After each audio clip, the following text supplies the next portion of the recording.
Assalamualaikum warahmatullahi wabarakatuh.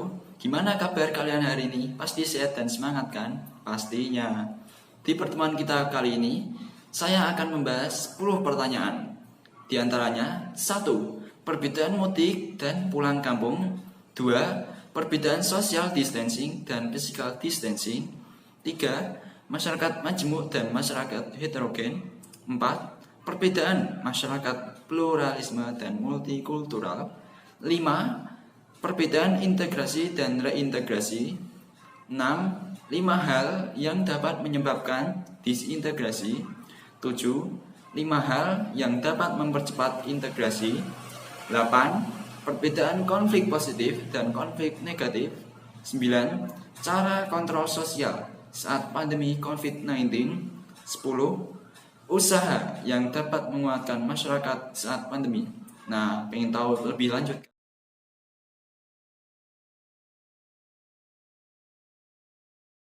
Yang pertama adalah 1. Perbedaan mudik dan pulang kampung.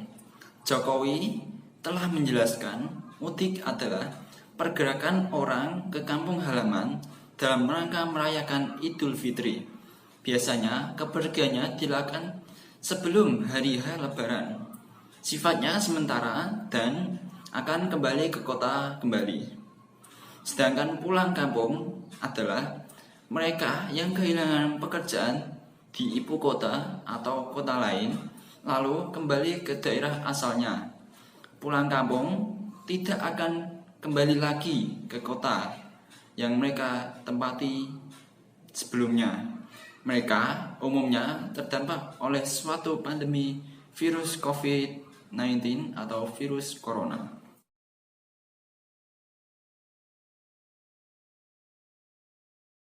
Yang kedua adalah perbedaan physical distancing dan social distancing. Menurut WHO, pengertian physical distancing adalah pembatasan jarak manusia secara fisik saja. Sedangkan social distancing hanya pembatasan komunikasi atau berarti memutuskan hubungan kerabat atau hubungan sosial untuk sementara.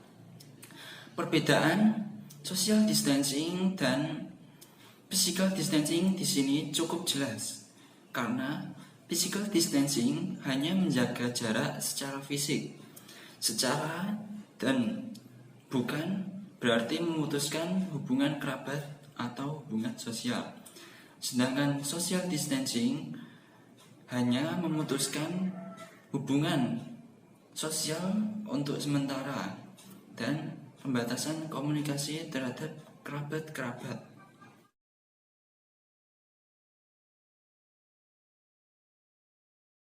Yang ketiga adalah perbedaan masyarakat heterogen dan masyarakat majemuk. Masyarakat heterogen adalah masyarakat dengan identitas, ras, etnis, agama, dan budaya yang sangat beragam. Pada masyarakat heterogen bisa dijumpai dengan beragam agama, kebudayaan, termasuk jenis makanan pun. Jadi, masyarakat heterogen ini mempunyai beragam identitas, ras, etnis, agama, dan budaya. Bahkan memiliki beragam jenis makanan pun.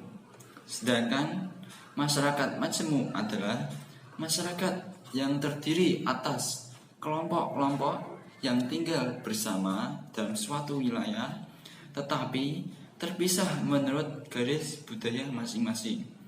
Maksudnya, masyarakat majemuk ini mereka itu bertinggal bersama, tetapi mereka itu memiliki kebudayaan yang berbeda-beda pula.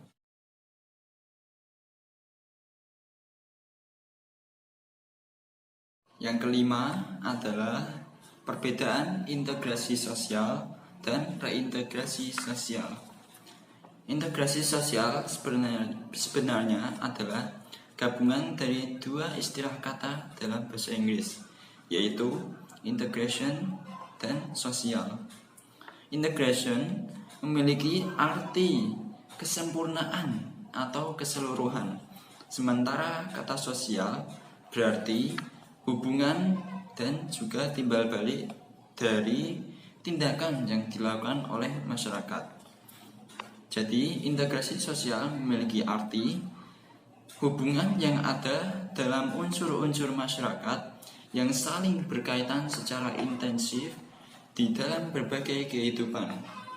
Sedangkan reintegrasi sosial adalah sebagian upaya untuk membangun kembali kepercayaan, modal sosial, dan kohesi sosial. Proses ini bukanlah proses yang mudah, tapi proses ini cukup sulit dan memakan banyak waktu yang lama. Awal terjadinya kondisi ini adalah situasi di mana ada ketidakseimbangan atau ketidakserasian unsur dalam masyarakat, karena salah satu unsur dalam sistem masyarakat tidak lagi berfungsi dengan baik.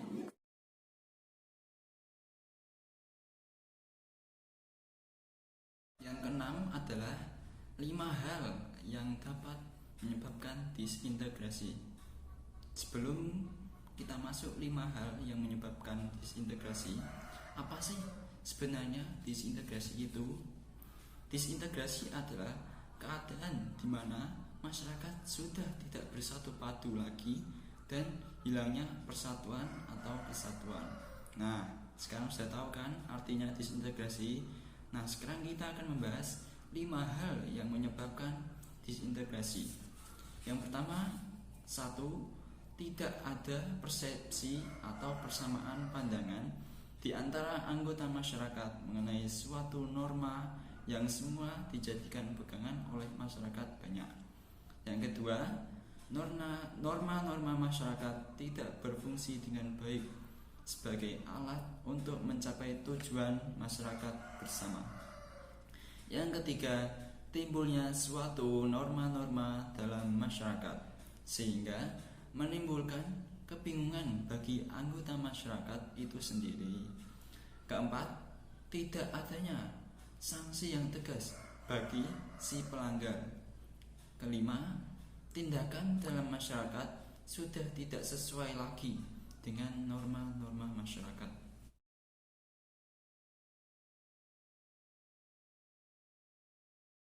Yang ketujuh adalah 5 hal yang dapat mempercepat integrasi. Yang pertama, 1. Adanya toleransi terhadap kelompok-kelompok manusia dengan kebudayaan yang berbeda. Toleransi ini memang sangat penting dalam kaitannya dengan integrasi, karena toleransi ini dapat menciptakan persatuan dan kesatuan di dalam masyarakat. 2. Kesempatan yang seimbang dalam ekonomi bagi berbagai golongan masyarakat. 3. Sikap saling menghargai orang lain dengan kebudayaan. Sikap saling menghargai orang lain ini bisa menimbulkan masyarakat itu saling berkaitan dengan satu sama lain. 4. Sikap terbuka dari golongan yang berkuasa dalam masyarakat. Dan yang terakhir, 5. Persamaan dalam unsur-unsur kebudayaan.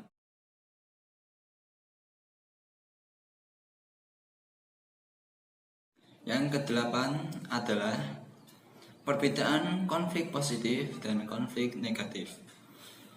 Konflik positif adalah konflik yang sifatnya tidak menggunakan kekerasan, akan tetapi melalui debat mulut antar lawan dan ujungnya dapat diselesaikan dengan damai. Contohnya, di persidangan terjadi konflik adu mulut antara saksi, tersangka, dan jaksa hakim. Sedangkan konflik negatif itu adalah konflik yang bersifat destruktif atau merusak, dan ujung-ujungnya pun berakhir dengan kekerasan. Contohnya, tragedi di bulan Mei 1998.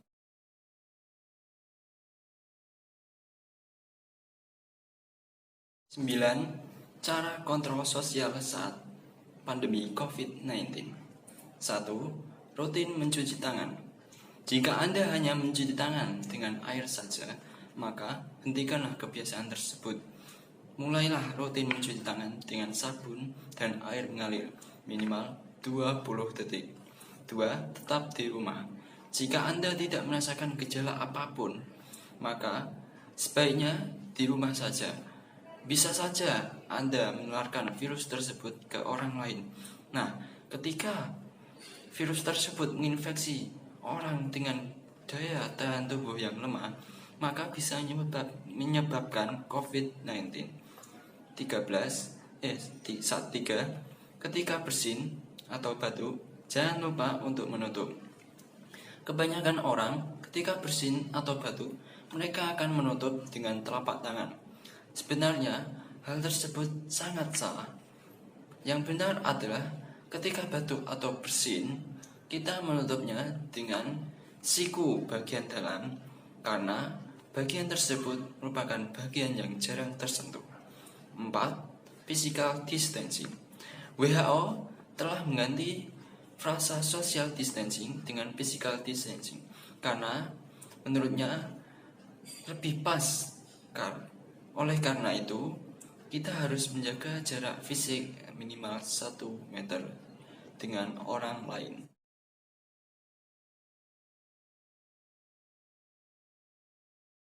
Yang terakhir, 10. Usaha yang dapat menguatkan masyarakat saat pandemi. Dalam aspek sosial, usaha yang dapat dilakukan untuk menguatkan masyarakat adalah 1. Membangun kesadaran dan perubahan perilaku untuk mendukung penanggulangan bencana corona. Membangun kesadaran dan perubahan perilaku sangat diperlukan untuk penanggulangan bencana corona ini, seperti kesadaran menggunakan masker, kesadaran mencuci tangan. Itu sangat penting untuk mencegah penurunan COVID-19. Yang kedua, saling percaya dan solidaritas. Masyarakat harus percaya dengan skema kebijakan penanggulangan bencana corona yang dibuat oleh pemerintah. Jika kepercayaan itu sudah kuat di keduanya, maka akan muncul rasa solidaritas antara masyarakat dan pemerintah. Yang terakhir, 3. Gotong royong dan kerjasama. Gotong royong adalah modal sosial yang sudah mengakar warisan leluhur bangsa Indonesia. Jika gotong royong dan kerjasama ini dilakukan, maka dapat menggerakkan kelompok untuk bersama-sama terlibat dalam penanggulangan bencana corona ini.